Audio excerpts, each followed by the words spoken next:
नमस्कार दोस्तों, 13 अगस्त 1972 पाकिस्तान के रावलपिंडी में कड़ी सुरक्षा वाले प्रिजनर ऑफ वॉर यानी कि पीओडब्ल्यू कैंप में वो रात इतिहास बनने वाली थी। यही वो कैंप था जब 1971 के बाद भारत पाक युद्ध के बाद भारतीय सेना के 12 पायलटों को बंदी बनाकर रखा गया था। कैंप की सुरक्षा इतनी सख्त थी कि कोई सोच भी नहीं सकता था कि यहाँ से कोई जिंदा भी वापस निकल सकता है। चारों तरफ ऊंची ऊंची दीवारें और दीवारों के ऊपर कटीले तार और चारों तरफ हथियारबंद पाकिस्तानी सैनिक। लेकिन इसी नामुमकिन जगह पर भारत के 3 जाबाज पायलट थे जिसके इरादे ना तो किसी तार और ना तो किसी दीवार और ना किसी बंदूक के सामने झुकने वाले थे। वो इस जेल से कुछ इस तरह से भागने वाले थे जिसे देखकर पाकिस्तानियों की होश उड़ जाने वाले थे। इस कहानी की शुरुआत होती है 3 दिसंबर 1971 से, जब भारत पाकिस्तान में जोरदार युद्ध चल रहा था। जमीन पर भारतीय सेना हर मोर्चे पर पाकिस्तानी सेना को पीछे ढकेल रही थी, लेकिन आसमान में उतना आसान नहीं था। पाकिस्तान के वाले शहर के पास बना एक टॉर्च टावर जो कि बहुत ज्यादा ऊंची थी, वो भारतीय वायुसेना के लिए परेशानी बन चुका था। वहां से पाकिस्तानी सेना भारतीय मूवमेंट पर नजर रखती और कई बार भारतीय विमान पर सटीक हमला कर रही थी। इस वॉच टावर को तबाह करने का जिम्मेदारी दिया गया भारतीय वायुसेना के पायलट दिलीप पारूलालकर को। दिलीप पारूलालकर अपने साहस और हिम्मत के लिए जाने जाते थे। उन्हें पता था कि मिशन आसान नहीं है, लेकिन देश के लिए ये जोखिम उठाना ही होगा। दिलीप पारूलालकर अपने सुखोई जेट से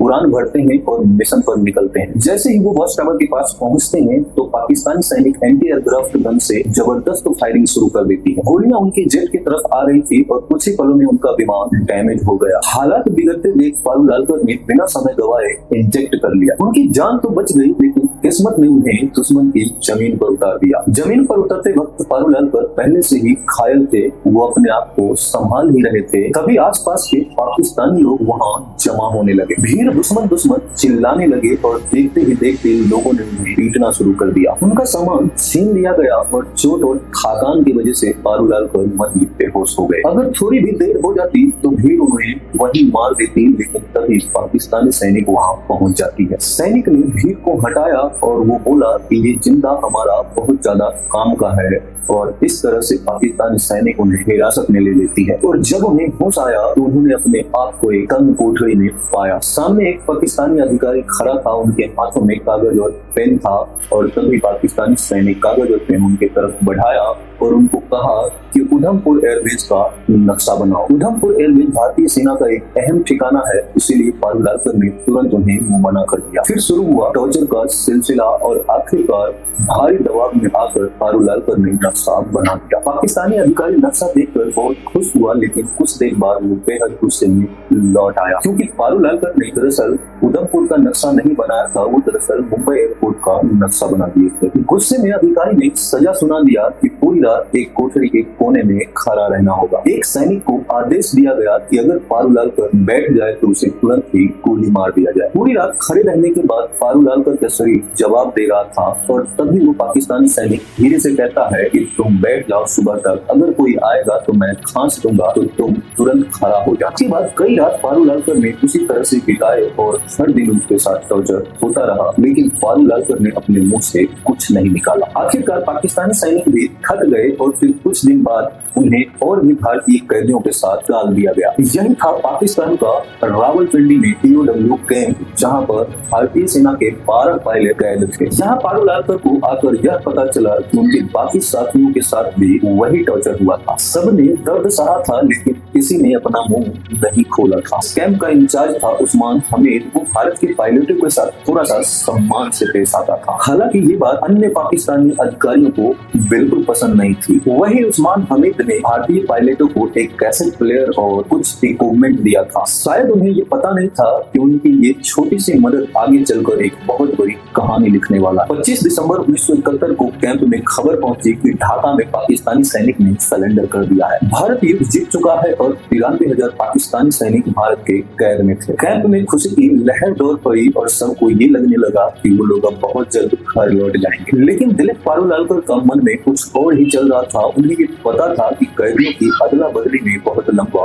वक्त लगेगा। उन्होंने अपने साथियों से कहा कि अगर हम यहाँ बैठे रहें तो हमें सालों का इंतजार करना पड़ सकता है, क्यों ना हम खुद से कोई रास्ता निकालें। पहली बार में उनका साथ किसी ने नहीं दिया, लेकिन पारूलालकर हार मानने वाले नहीं थे। उनके मन में एक बीज पनप रहा था और वही बीज आने वाले महीनों में एक योजना में बदलने वाला था, जो रावलपिंडी की दीवारों को हिला देने वाली थी। 25 दिसंबर 1971 के रावलपिंडी में पीओडब्ल्यू कैंप में खामोशी सी छा गई थी। बाहर की दुनिया में जंग खत्म हो चुकी थी, लेकिन इन 12 भारतीय पायलटों के दिमाग में लड़ाई अभी बाकी थी। सबको उम्मीद थी कि भारत और पाकिस्तान के बीच में युद्धबंदी सैनिकों का अदला बदली बहुत जल्द होने वाली। लेकिन दिन बीतते गए, हफ्ते महीने में बदलते गए, लेकिन इसका कोई खास खबर नहीं आ रही। दिलीप पारूलालकर के मन में ये अंदर महसूस हो रहा था, इन सब प्रक्रिया में बहुत लंबा वक्त लगने वाला, इसीलिए उनका मन मानने को तैयार नहीं था। वो खुद से कोई प्लान बनाकर वहाँ से आजाद होना चाहते। उनके लिए आजादी का मतलब यह था कि खुद के दम पर यहाँ से निकल जाना। और उनके मन में ये योजना आ चुकी थी कि जब उन्हें टॉयलेट ले जाया जाएगा तो उनके साथ एक ही सैनिक होगा और तभी उनका बंदूक छीनकर और उन्हें ढाल बनाकर यहाँ से निकल जाने का योजना बन चुकी थी। लेकिन ये रास्ता बहुत ज्यादा जोखिम भरा था। काफी सोच विचार के बाद पारूलालकर ने इस रास्ते को खुद ही छोड़ दिया। कई महीने बीत चुका था, लेकिन भारत सरकार की तरफ से कोई हलचल नहीं दिखाई दे रहा था। और तभी पारूलालकर ने फिर से अपने साथियों से बात की, लेकिन इस बार 2 लोग आगे आए। तीनों ने तय किया कि अगर किस्मत ने मौका दिया है तो वो उसका इस्तेमाल जरूर करेंगे। और अब असली प्लान शुरू हो चुका था। सबसे पहले उन्होंने कैंप के इंचार्ज हमीद के द्वारा दिए गए एटलस को पढ़ना शुरू किया। रात भर वो जाकर नक्शे को देखते और वहाँ के रास्ते को समझते थे। और प्लान साफ था कि सीधे जेल से निकलने के बाद भारतीय बॉर्डर तक जाना खतरनाक था, क्योंकि युद्ध के बाद सुरक्षा बेहद सख्त थी। इसीलिए उन्होंने तय किया कि वो जेल से निकलने के बाद सबसे पहले अफगानिस्तान की तरफ जाएंगे और वहां से फिर इसी तरह भारत पहुंचने की कोशिश करेंगे। अगला कदम था उनके लिए कैंप चुनना। उन्हें ऐसा कैंप चाहिए था कि जो जेल की बाहरी दीवार के एकदम पास हो, जहां गार्ड कम आते जाते हों। काफी निरीक्षण के बाद उनकी नजर पड़ी जेल के सेल नंबर 4 पर। उस सेल में शिफ्ट अपने आप को करवाना ये आसान नहीं था और यहीं पर पारूलालकर की समझदारी काम आई। उनका व्यवहार गार्ड के साथ काफी अच्छा था और उन्होंने कई सिपाहियों के साथ अच्छी खासी दोस्ती कर लिया था। इसी को ढाल बनाकर उन्होंने रिक्वेस्ट डाला और रिक्वेस्ट डालने के बाद पारूलालकर और हरि सिंह और MS ग्रेवाल को सेल नंबर 4 में शिफ्ट कर दिया गया। इस सेल में पहले से ही एक और भारतीय पायलट मौजूद थे। वो भागने के प्लान में शामिल नहीं होना चाहते थे। वो खुद भागने को तैयार नहीं थे, लेकिन इन लोगों को भागने में मदद करने को तैयार थे और यही मदद आगे चल के काफी अहम साबित होने वाली। अब असली चुनौती इन लोगों के सामने यह थी कि जेल की दीवार में सुरंग बना, और जेल की दीवार में सुरंग बनाना इतना आसान नहीं था। उसके लिए औजार की जरूरत पड़ने वाली, क्योंकि बिना औजार का सुरंग करना लगभग नामुमकिन। लेकिन एक बार फिर किस्मत उनके साथ थी। किसी तरह से उन्होंने एक कैंची और एक स्क्रू ड्राइवर चुरा लिया। हर रात 12 बजे से 1 बजे के बीच में बेड के नीचे सुरंग खोदने का काम शुरू हो जाता था। एक लोग सुरंग खोदता था और 3 लोग पहरा देता था। दीवार से निकलने वाली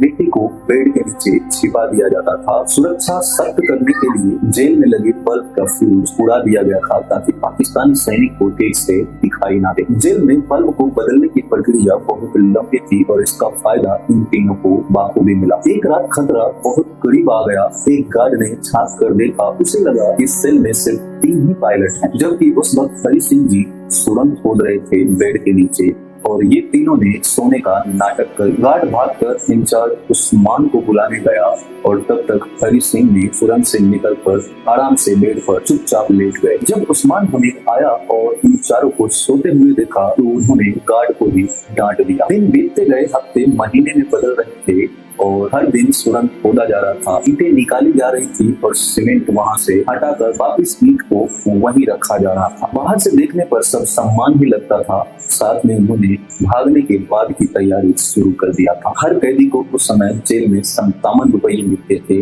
वही पैसे से इन लोगों ने तो खाने की जो जरूरी सामान होती थी वो इकट्ठा करनी शुरू कर दी। उन्हें पता था कि जेल से निकलने के बाद इन चीजों की बहुत ज्यादा जरूरत पड़ने वाली है। जिंदगी और भी ज्यादा कठिन होने वाली। दिशा जानने के लिए उन्हें कंपास चाहिए था और उन्होंने कंपास नहीं होने पर सीडी के कैसेट और सिलाई करने वाली सुई से कंपास का जुगाड़ बना लिया। पारू लालकर को घर से जो भी कपड़े मिले थे उस कपड़े के जेल के टेलर से 3 सूट सिलवा लिए थे ताकि जेल से बाहर जाने के बाद वो आम लोगों में घुल मिल सके। धीरे धीरे दीवार का छेद इतना बड़ा हो गया कि उसमें एक इंसान आसानी से निकल जा सके। आखिरी परत जो कि प्लास्टर होता है उसे छोड़ दिया गया ताकि भागने वाले रात को उसे आसानी से तोड़कर भागा जा सके। 13 अगस्त 1972 की आधी रात को रावलपिंडी के पीओडब्ल्यू कैंप के ऊपर काला बादल छाया हुआ था। तेज हवाएं चल रही थी और थोड़ी ही देर में मूसलाधार बारिश शुरू हो गई। यही वो रात थी जिसका इंतजार ये तीनों महीनों से कर रहे थे। और फिर उन तीनों ने पठानी सूट पहना और वहाँ से कुछ जरूरी सामान उठाए और अपने चौथे साथी को गले लगाया और फिर आखिरी स्टेप जो दीवार का आखिरी परत रह गया था उसे उन तीनों ने तोड़ा। बारिश तेज थी इसलिए आवाज जेल के अंदर तक नहीं गई और फिर धीरे धीरे वो तीनों उस संकड़े छेद से बाहर निकल गए। उन्होंने देखा दीवार के पास ही एक पाकिस्तानी सैनिक चटाई बिछाकर सो रहा था। तीनों सीधे दीवार की तरफ भागे और कुछ कपड़ों को रस्सी बनाकर दीवार के ऊपर कटीले तारों पर फेंका ताकि वो कपड़े कटीले तारों में फंस जाए और फिर उसके जरिए दीवार के ऊपर से उस पार जाया जा सके। पहले पारू लालकर गए और फिर सबसे लास्ट में हरि सिंह जी पार की और फिर वो तीनों दीवार की दूसरी तरफ उतर गए। अब वो जेल से बाहर थे लेकिन असली लड़ाई अब शुरू होने वाली। तेजी से भागते हुए बस स्टैंड पहुंचे और उसकी किस्मत एक बार फिर से साथ थी। उन्हें पेशावर की बस तुरंत ही मिल गई। पूरी रात सफर करने के बाद वह करीब सुबह 6 बजे पेशावर पहुंच गए। यहाँ पर सबसे बड़ा खतरा पहचान का था। उन्हें अगर कलमा पढ़ने कहा जाता या फिर मेडिकल चेकअप होता तो वो तुरंत पकड़े जाते। इसीलिए वो तीनों ने क्रिश्चियन बनने का फैसला किया और फिर वहाँ से एक बस लिए और बस से सुबह 9:30 पर वो लंडी टोटल पहुंचे। उधर सुबह करीब 11 बजे रावलपिंडी के कैंप में हड़कंप मच चुका था। पाकिस्तानी गार्ड को यह पता चल चुका था कि तीनों भारतीय पायलट भाग चुके हैं। जब गार्ड सुरंग के अंदर पहुंचा और उन्होंने देखा कि वहाँ पर एक सुरंग बना हुआ है तब ये देखकर सब दंग रह गए। किसी को यकीन नहीं हो रहा था कि इतनी बड़ी सुरक्षा होने के बावजूद ये नामुमकिन काम हो गया। गार्ड तमतमा उठा। उन्हें लगा अगर सीनियर ऑफिसर को ये बात पता चली तो सजा उनको ही मिले। इस गुस्से और डर में उन्होंने सोचा कि जिस विद्या शंकर ने तीनों को भागने में मदद की क्यों ना उन्हें ही गोली मार दी जाए और फिर सीनियर को यह बताया जाए कि चट्टी भी भागने की कोशिश कर रहा था इसलिए मजबूरी में हमें गोली मारना पड़ा। लेकिन सीनियर को जल्द ही पता चल गया कि असल में कितने कैदी भागे हैं। इस वजह से गार्ड चट्टी को मारने की हिम्मत नहीं कर पाया। उधर जेल से भागे तीनों पायलट के सामने एक सबसे बड़ी चुनौती आकर खड़ी थी। अब उन्हें अफगानिस्तान में दाखिल होने के लिए उन्हें तोरखम बॉर्डर पार करना था जो वहाँ से करीब 5 किलोमीटर दूर थी।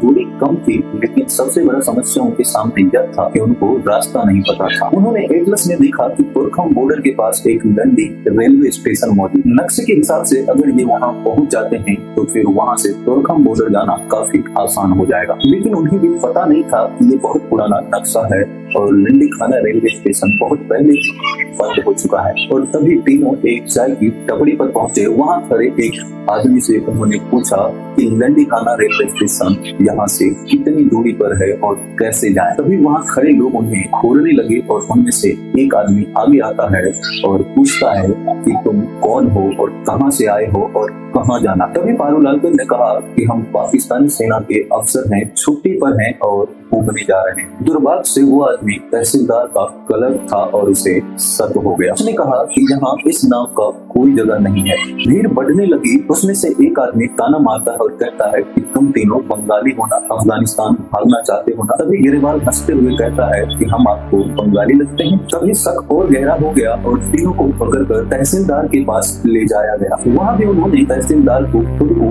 पाकिस्तानी एयरफोर्स अफसर बताया लेकिन तहसीलदार ने भरोसा नहीं किया और तभी पारूलकर ने कहा कि हम अपने देश के लिए अपना खून और पसीना बहाया। अगर आपको भरोसा नहीं है तो पाकिस्तानी एयरफोर्स के तहसीलदार उस्मान हमीद से बात करवा दी। पारूलकर को लगा कि इससे वो बच पाएंगे लेकिन यही बात उनकी सबसे बड़ी गलती बन गई। तहसीलदार ने तुरंत उस्मान हमीद को फोन किया और पारूल से बात करवाई। दिलीप पारूलकर को बात करनी ही पड़ी और उसी पर उस्मान हमीद को ये बात समझ में आ गई कि ये वही तीनों भारतीय पायलट हैं जो रावलपिंडी कैंप से भागे हैं उस्मान हामिद ने तहसीलदार से कहा कि ये हमारे आदमी, जब तक हमारे सिपाही वहाँ नहीं पहुँचे तब तक उन्हें सुरक्षित रखा जाए। कुछ देर बाद पाकिस्तानी सैनिक वहाँ आए और तीनों को दोबारा रावलपिंडी कैंप ले जाया गया। उन्हें 30 दिन की सॉलिटरी कन्फाइनमेंट की सजा दी गई। उसके बाद सभी भारतीय पायलट को रावलपिंडी जेल से हटाकर फैसलाबाद जेल भेज दिया गया, जहाँ पर 500 से ज्यादा भारतीय कैदी को रखा गया था। इसी दौरान भारत और पाकिस्तान के बीच युद्ध बंदियों पर अदला बदली की बात तेज हो गई। आखिरकार दिसंबर 1972 को पाकिस्तान के राष्ट्रपति जुल्फिकार अली भुट्टो ने सभी भारतीय कैदियों को रिहा करने का ऐलान कर दिया। जब ये भारतीय जवान वाघा बॉर्डर पर पहुंचे तो वहां पे आम लोगों का सैलाब उमड़ पड़ा। हजारों लोग वहां तिरंगे लेकर खड़े थे और भारतीय माता की गूंज थी और सैनिकों की आंखों में आंसू थी और चेहरे पर गर्व था। ये कहानी सिर्फ जेल से भागने की नहीं थी, बल्कि ये कहानी थी भारतीय जवानों की हिम्मत की, भारतीय जवानों की जज्बों की और हिम्मत की कहानी। दोस्तों, इस वीडियो को बनाने में बहुत मेहनत लगा है, तो आपसे इतना तो उम्मीद रखते ही हैं कि आप एक लाइक जरूर करेंगे और वीडियो पसंद आए तो शेयर जरूर कीजिएगा अपने दोस्तों, अपने फैमिली के साथ, ताकि उन्हें भी पता चल सके ये कहानी। और अगर आप ऐसे ही वीडियो देखना पसंद करते हैं तो हमारा चैनल एक्सप्लोर राहुल को सब्सक्राइब जरूर कीजिएगा। फिर मिलते हैं नेक्स्ट वीडियो में एक ऐसे ही रोमांचक कहानी के साथ। तब तक के लिए जय।